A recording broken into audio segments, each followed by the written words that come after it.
իրականում այսօր մի փոքր գրառում եմ արել, մի քանի օր առաջ Նիկոլին ազգային ժողովում մի հատ մեծ գիտական վերլուծություն տվեցին։ 20-30-ականներին բոլշևիկները, չեկիստները, անաստվածները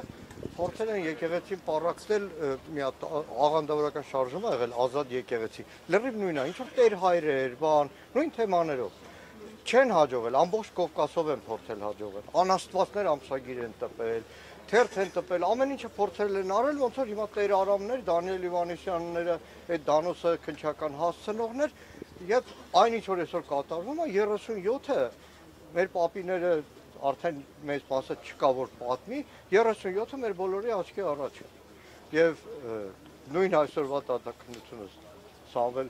Կարապետյանի դատաքննությունը, այլևս մեր երկրում իրավական դատական համակարգը հետեւյալն է։ Դատավորի անունը հնչում է, բոլորը գիտեն։ Օրինակ Դանիելյան Արմենին, որ խնդրում էին ԿՊ-ին, ասում էին տարեք վճռաբեք, որ կալանքի էլ որոշում չկայացնի։ Բոլորը գիտեն, Դանիելյան Արմենը անունը կա, նշանակում է կալանքը կա։ Չեմ ուզում դեպքերից տասված, որ սխալված լինեմ, բայց Տոլմազյան անունը հնչում է, բոլորը գիտեն արդեն։ Բոլորը գիտեն, եւ բայց ամենաահավորը այն տուն պահող բոլոր անաստվածները, քննիչ, այն դիմակ հակած ԱԱԾ-ականները թող հասկանան, որ տեսախցիկի առաջ են դիմակով։ Գնում են տուն երեսներին երևի տուննել են թքում։ Թող չարթարանան տուն են պահում։ Ոչ մեկ ԱԱԾ պետի, քնչականի պետից մինչև վերջի ստահակը։ Ասում պետությանն ենք ծառայում։ Պետությանը չեն ծառայում, Ստալինին ժամանակ էլ են պետությանը ծառայում միլիոնավորների գլուխները։ Բոլորը։ Եվ այսօր մեկ էլ տեսնում ես փորձ է արվում։ Այդ ծառայամիտները որոշ դեպքերում փորձում են չկմեղանալ, փաստաբան են դառնում, արդարություն են փորձում պաշտպանել։ Այսինքն հարցը հասնում է միտեղ, որ փաստաբանը նստած է մի քանի ամիս առաջ դիմացի դատախազի աթոռին է նստած, նույն անարդարությունը գործում է։ Եվ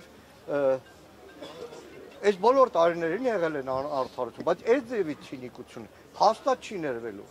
Այդ պատի տակերով իրենք չեն քայլելու։ Չի ներել, դուք չեք ներելու, ես չեմ ներելու, իմ երեխեքը չեն ներելու։ Համար ինչ քայլեր եք անում։ Ջան, խորհրդարանական ընդդիմությունը մասնավորապես ինչ է անում այսօր առավոտյան տեղի ունեցած գործողություններից հետո, մասնավորապես նաև որ Արագածոտնի թեմի առաջնորդի եւ եւս երկու քահանաների տեղը մինչեւ այս պահը շարունակում է անհայտնալ եւ նաև պիտի մեջ բերեն պարոն Կարապետյանի խոսքը, որ ինքը ասել էր, եթե քաղաքական գործիչները չկարողանան պաշտպանել եկեղեցուն, իրենք իրենց ձևով են մասնակցում։ Հարգելի Մերի ջան, եկեք հիշենք Միքայել Սրբազանի ԱԱԾ-ն, որ փորձում էր մայրաթորից դուրս հանել, այդ օրը վերհիշենք ու հարցնենք ընդդիմությունը ինչ անում։ Ես կյանքում չէի մտածի, որ որևէ Սրբազանի թիկնապահություն եմ անելու կամ ձեռնամարտի են բռնվելու մայրաթորը պաշտպանելու համար, որովհետև գրքերում էի կարդացել, որ 1903-ին ցարական Ռուսաստանում վանքապատկան գույքերը բռնագրավելու համար հարձակվել են եկեղեցիների վրա, փառքացու, որ դաշնակցական եմ, 1903-ին մեր դաշնակցականներն են պաշտպանում, շնորհակալ եմ։ Մանուկյան մի հարցնամ էլի, Փաշազադեի հայտարարությունը, որ եկեղեցուն ռևանշիստ էր անվանում, որ ասում էր, այ իրենք են, որ խաղաղության գործընթացին են խանգարում, դուք այդ հայտարարությունը կապում եք այսօր տեղի ունեցած հոգևորականների։ Նայեք, Ալիևի հայրենակիցը պարբերաբար Հայաստանում իրականացնում է անօրինականություններ, ազգային արժեքների, գաղափարների վրա հարձակումներ, երբ որ շատ հաճախ Բաքվից ազդանշան է լինում, սա արդեն երկրորդ դեպքն է, Փաշազադեի մայրաթորի հայ առաքելական եկեղեցու դեմ հարձակումը եւ դրան հաջորդած Հայաստանի իրավապահ համակարգի Նիկոլի թելադրանքով, իրավապահ արդեն մեղ կա ասել, Նիկոլի ստրուկների, Նիկոլի ծառաների թելադրանքով կատարվող գործողություններ։ Մի բան եմ ուզում ասել։ Իրավունք չունեմ քննիչ հանձնաժողովի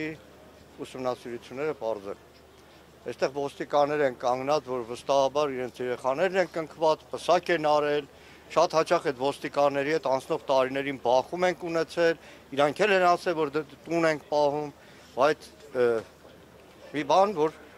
արդեն դատախազություն հարցում եմ արել։ 44 օրյա պատերազմում առաջնագիծը լքած ոստիկանական ստորաբաժանումների, ոստիկանության զորքերի, ներքին զորքերի քանի զինծառայողի նկատմամբ է հարուցված քրեական գործ։ Շատ հաճախ միշտ գաղտնիք անում, լավ է իրավապահ համակարգի Նիկոլը ոնց ասում բռի մեջ պահում, ու մեկ էլ հասկանում ես, որ 44 օրյա պատերազմում շատ հաճախ հարուցված քրեական գործերը օդում կախված մնալով դրանով Նիկոլ Փաշինյանը թոք որ ասում է, թոք է ծառայեցնում իրավապահ մարմիններին մինչև վերջ իրեն ծառայեցնելու։ Շնորհակալ եմ։